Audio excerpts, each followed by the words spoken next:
La décolonisation de l'Inde.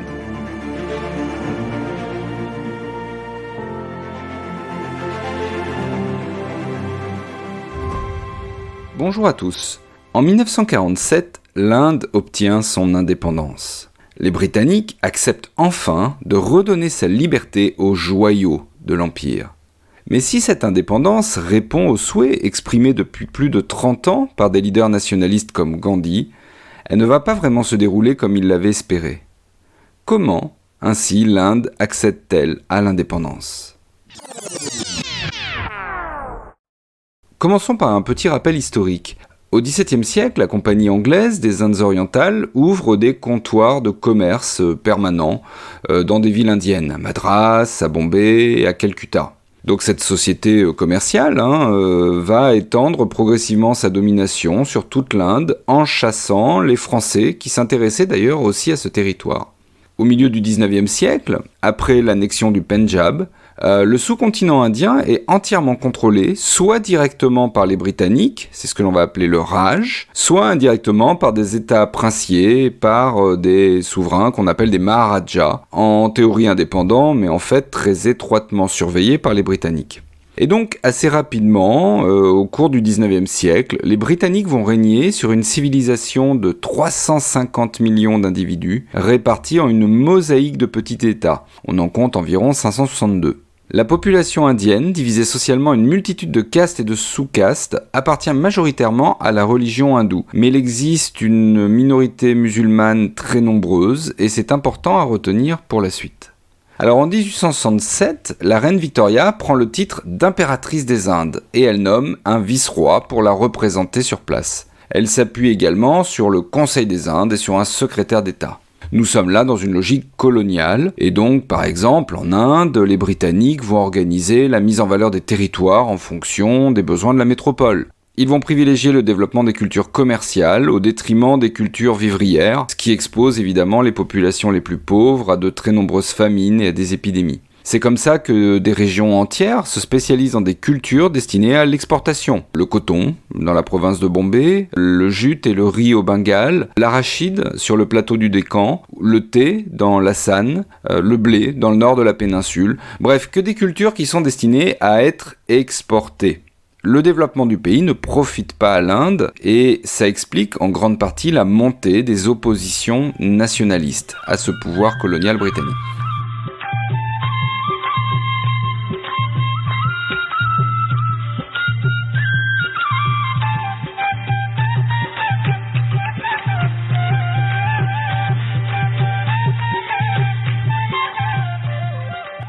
En 1885, première étape, des notables indiens vont se regrouper dans ce que l'on appelle le Parti du Congrès.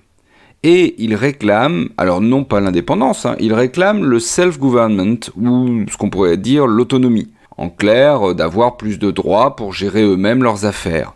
Attention, ce Parti du Congrès est un parti réformiste. On y trouve globalement une petite élite anglicisée qui revendique l'accès à des droits civiques pour l'ensemble de la population indienne. Ce sont donc des gens qui ne contestent pas la colonisation en elle-même, mais qui réclament plus de droits pour les Indiens.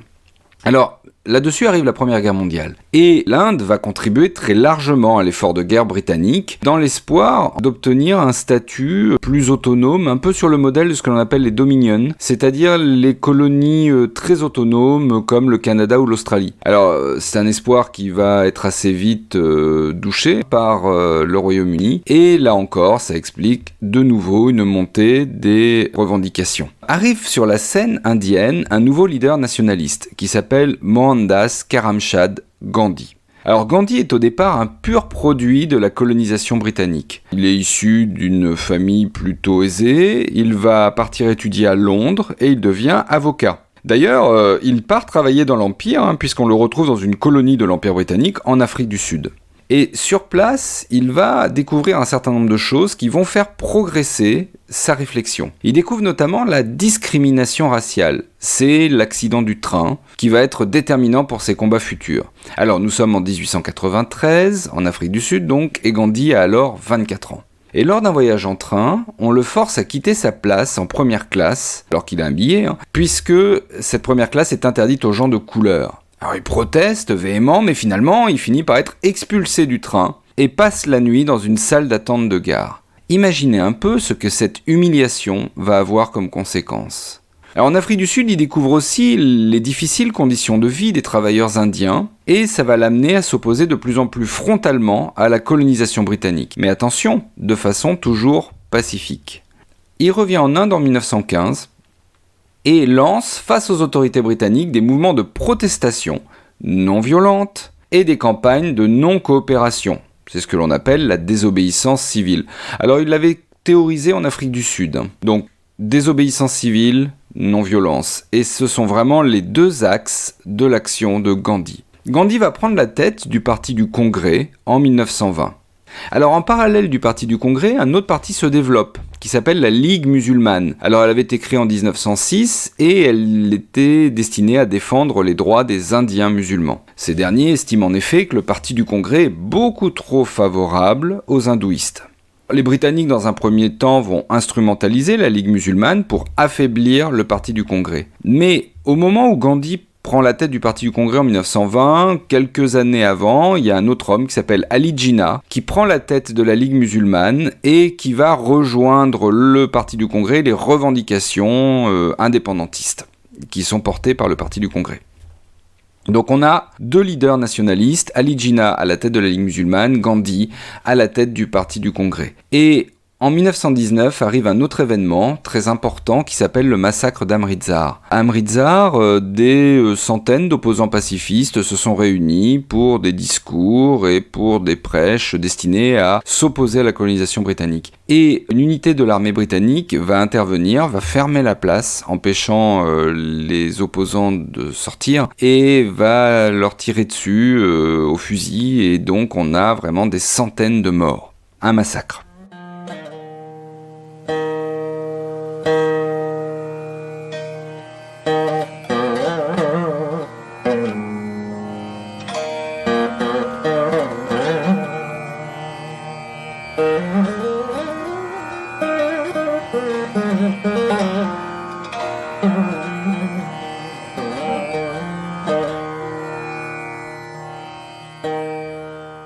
Clairement, ce massacre va radicaliser les positions du Parti du Congrès et de la Ligue musulmane, puisque désormais, à partir de 1919, il n'est plus question de demander l'autonomie, mais maintenant on va demander l'indépendance. Gandhi est conscient du rapport de force. Certes, les Indiens sont beaucoup plus nombreux. On l'a dit, 350 millions, face à eux, il y a 100 000 à 200 000 colons.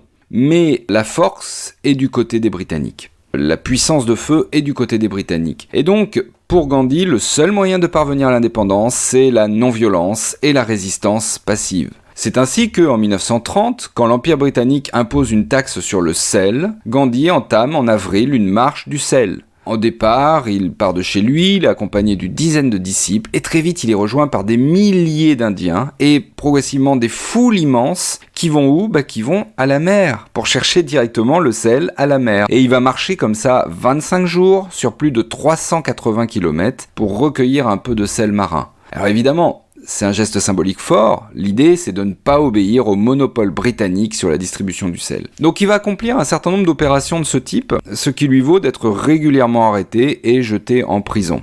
Mais l'attitude de Gandhi, une attitude bienveillante, va le faire aimer de la majorité de la population indienne. Les Indiens le surnomment le Mahatma, la grande âme. Sa détermination aussi force le respect. Et progressivement une certaine admiration des élites étrangères dans le monde entier. Et Gandhi voyage en Europe, ce qui lui assure le soutien de l'opinion publique internationale dans sa dénonciation de la politique coloniale. Les Britanniques redoutent aussi ces grèves de la faim. Gandhi pratique régulièrement la grève de la faim, notamment quand il est jeté en prison. Et évidemment, les Britanniques n'ont pas envie de le voir mourir en martyr, ce qui fait que généralement ils le libèrent avant qu'il s'affaiblisse trop. En fait, avec Gandhi, on a là un des principaux leaders nationalistes. On peut ajouter donc Jinnah, dont nous avons parlé, et Nehru, qui est le bras droit et le fidèle des fidèles de Gandhi.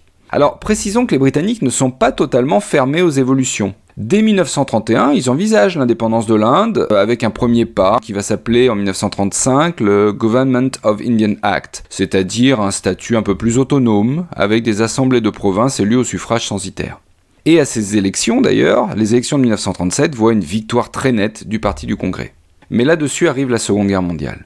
Et évidemment, pendant ce conflit, logiquement, l'Inde se bat aux côtés du Royaume-Uni contre l'Allemagne et surtout en Asie contre le Japon, qui souhaite mettre en place un nouvel Orient débarrassé des puissances coloniales européennes.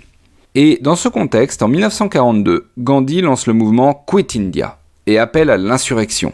Donc en pleine guerre, Gandhi appelle les Indiens à ne pas collaborer avec les Britanniques, à ne pas forcément aller dans cette logique d'effort de guerre, puisque leur objectif principal est d'obtenir l'indépendance. Évidemment, pour les Britanniques, ils sont considérés comme des traîtres, et Gandhi est emprisonné, en même temps que les leaders nationalistes. Le Parti du Congrès et la Ligue musulmane sont déclarés hors la loi. Mais l'indépendance est une question de temps. En 1945, le Royaume-Uni ressort très affaibli de la guerre, et il ne peut pas envisager un nouveau conflit colonial pour maintenir sa présence en Inde. Par ailleurs, des responsables britanniques considèrent que, après tout, il vaut mieux conserver des liens économiques plutôt qu'une présence coloniale.